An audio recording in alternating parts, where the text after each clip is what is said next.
અત્યારે જ્યારે 20 રૂપિયાની છાસની થેલી પણ નથી આવી રહી અને એ જ સમયમાં સરકાર જાણે ખેડૂતોને ઉલ્લુ બનાવી રહી હોય તેવું લાગી રહ્યું છે। સરકાર જમીન તો નથી આપી શકતી, જમીનને લઈને સરકાર ક્યારેય ખેડૂતોનું કોઈ સોલ્યુશન તો નથી લાવી શકતી, પણ જે સરકાર છે તે તેના ડ્રીમ પ્રોજેક્ટ હેઠળ જે ખેડૂતો પાસે જમીન લઈ રહી છે તેને પણ જાણે છાસના ભાવે પૈસા આપી દેતી હોય તેવું લાગી રહ્યું છે અને તેવા ગંભીર આરોપ કર્યા છે પાલનપુરના ખેડૂતોએ। શું છે સમગ્ર ઘટના, વિગતે વાત કરીએ।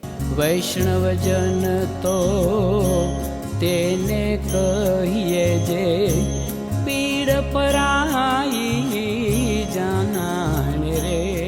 નમસ્કાર, નવજીવન ન્યૂઝ સાથે હું છું અમીષા। જે રીતે સરકારનો ભારતમાળા એક્સપ્રેસનો ડ્રીમ પ્રોજેક્ટ ચાલી રહ્યો છે અને આ ડ્રીમ પ્રોજેક્ટ અંતર્ગત કેટલાય ખેડૂતોની જે જમીન છે તે લેવાઈ જવામાં આવી રહી છે અને સરકાર છે તે ઓછા ભાવે આ ખેડૂતોને પાસેથી જમીન છીનવી રહી છે તેવું કહી શકાય તો પણ કોઈ વાંધો નથી, કારણ કે એક મીટર જ્યારે 20 રૂપિયામાં જમીન લેવાતી હોય, 20 રૂપિયામાં તમે ગણી શકો કે છાસની થેલી પણ નથી આવતી અને આ સરકાર 20 રૂપિયામાં મીટર જમીન લઈ રહી છે અને ખેડૂતોને 20 રૂપિયા આપી રહી છે। જો કે ગંભીર આરોપ જ્યારે ખેડૂતોએ લગાવ્યા છે અને આ આરોપો સાથે તેમણે જિલ્લા કલેક્ટર પાલનપુર કલેક્ટરને પણ આવેદન પત્ર પાઠવીને કહ્યું હતું કે જો અમને પૂરતા ભાવ નહીં મળે તો આવનારા સમયમાં જે અમારી જમીન છીનવાઈ રહી છે તેને લઈને ઉગ્ર આંદોલન પણ કરીશું તેવી ચીમકી પણ ઉચ્ચારી છે। ત્યારે શું કહી રહ્યા છે ખેડૂતો, પહેલા તેમને સાંભળી લો।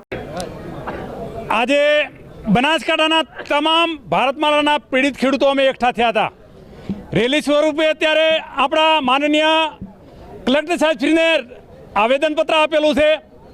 અમારા વિસ્તારની અંદર ફક્ત ને ફક્ત મીટરના 20 રૂપિયા અમારા ખેડૂતોને છાસના ભાવ આપેલા છે, જ્યારે એને કરેલા ઉદ્યોગપતિઓએ નેતાઓની ભાગીદારીની અંદર એને કર્યો હોય એવા લોકોને 4500 થી 5000 રૂપિયા મીટરના આપેલા છે। એના અનુસંધાને અત્યારે આપણા કલેક્ટર સાહેબશ્રીને રજૂઆત કરી છે કે ટૂંક સમયની અંદર અમારા વિસ્તારની અંદર તમામ ખેડૂતોને જેવી રીતે એને કરેલું હોય એવી રીતે અમારા ખેડૂતોને પણ ચૂકવણું થવું જોઈએ।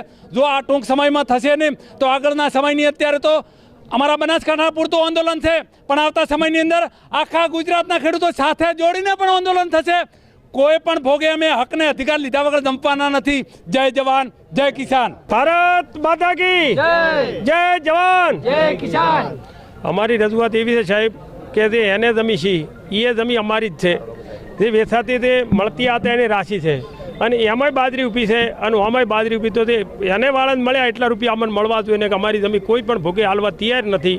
વધતા આ રોડ કેન્સલ થાય ને તો ચાલે એવું છે। અમદાવાદથી થરાદ જવા માટે 17 રોડ છે, આ રોડની કોઈ જરૂર નથી અને આ રોડ લેતા તો આ ભાવ ના ચૂકવવા હોય તો અમને ગમે એ જમીન ફાળવી આલે, અમારે કોઈ પૈસાની જરૂર નથી।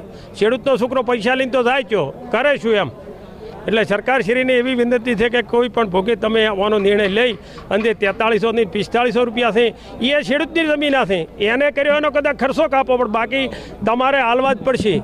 4500 રૂપિયાથી કર્યા છે એ મૂળ ખેડૂતની જ જમીન છે, એને ખબર હતી કે રોડ નીકળે છે, એટલે એને અમને 4500 રૂપિયા હલાવો ગમે તે કરીને સરકારને આરી રજૂઆત અમારી છે સાહેબ।